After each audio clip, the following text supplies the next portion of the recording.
My start in the consulting business came as quite a surprise and was literally invented in a moment when I was playing with the Patriots as the vice president of the league back in the late 80s. When we were doing the collective bargaining agreement, one of the things that I would find that I was in front of the media a lot. So I would share our strategy, I'd share our game plan, and I'd share this story about execution and organizational excellence. So business leaders would read those articles and they would say, look, would you come speak to our organization and tell us how you would handle that situation from an NFL point of view? So they were fascinated by the new learning that they would be able to apply and directly input into their business to solve some of their most difficult problems. Then on one occasion, I was asked to go into a company that was going through a tremendous amount of change in a merger acquisition. Now, in that, they were at an absolute impasse. And so, what they were looking for is a way for the negotiations now to breathe. And in doing so, they brought me in because I was non-threat. I wasn't the blue suits.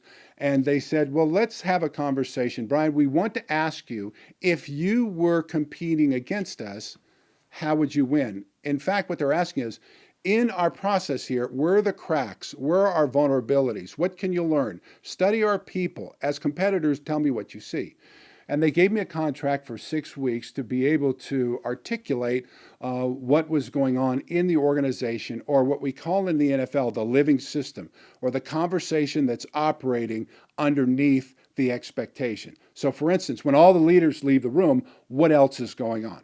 So I spent some time in the company. I asked some questions. I made notes on the key leaders, and it wasn't 6 weeks. In fact, in a matter of a week, I was able to articulate, here are some of the wounds that you have in your organization. Here's some of the withholding that's going on in the organization where people are withholding knowledge and information to help you win. That's a problem. You can't do that. Okay, here's really the issue behind the backbiting. What they saw as a backbiting segment of the organization was really a group of high performers that wanted to get even at a higher level, yet they were frustrated at the point, and that frustration turned into something toxic because they weren't unleashed to win. So we discovered that. We discovered that there was another group that what I call this word of called malicious compliance, what basically says, I know what's going on and I know how to solve that, and I'm going to nod my head, but I'm not going to help you. Also, another name for this is, I'm going to do my job and nothing more. Well, in the old days, that was okay. In today's new world, that's not enough. You can't just do your job. You have to be committed to committing the knowledge you know, the information you're learning, the new ideas you have, the new possibilities, the new ways you've got to invent the future, which could be next week in an organization.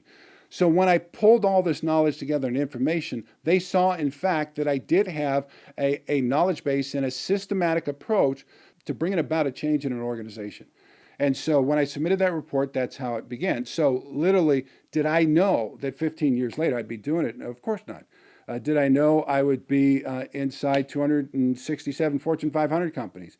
Of course not. Did I know that I would be involved in some of the very big transactions and moves of individuals, organizations, product launches, new developments on a global scale? And the work that I'll do will be the front page of the New York Times and the Wall Street Journal in the next 6 months. No, I had no idea. But that was my beginning. But I was raised in that culture. So I think something does happen with you when you're raised inside that culture and it's all you know. It's easy to take that learning and bring it to another organization and see holes. One particular group had a product they wanted me to look at and study. And for me, it was something that came to me. It was very easy to see.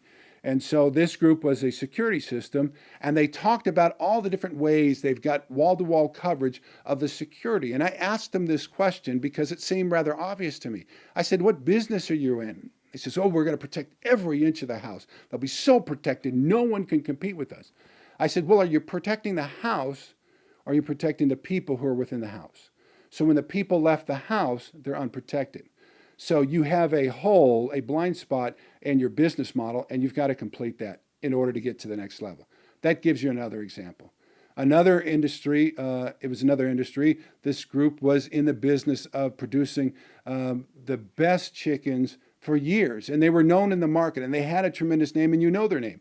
And they asked me to take a look at them, and they said, well, we're going to introduce newly prepared meals, and they're going to be something that people could microwave. And that was great part of a vertical category that was aligned with the new trends. However, I asked them, how do you go about and market back to your traditional customer base? Sort of the meat and potatoes, the people that made and built your company. And at that point, they really didn't have an answer for me. And so what I did, I developed a marketing plan to re-engage that group that were part of their bread and butter. They weren't into fancy or slick. They were into a conversation. So that's another way to be able to take the knowledge enterprise of your total product experience, package it, and then sell it in a way to be able to grow your market wide and grow it deep. And so I'll talk to you more about that later.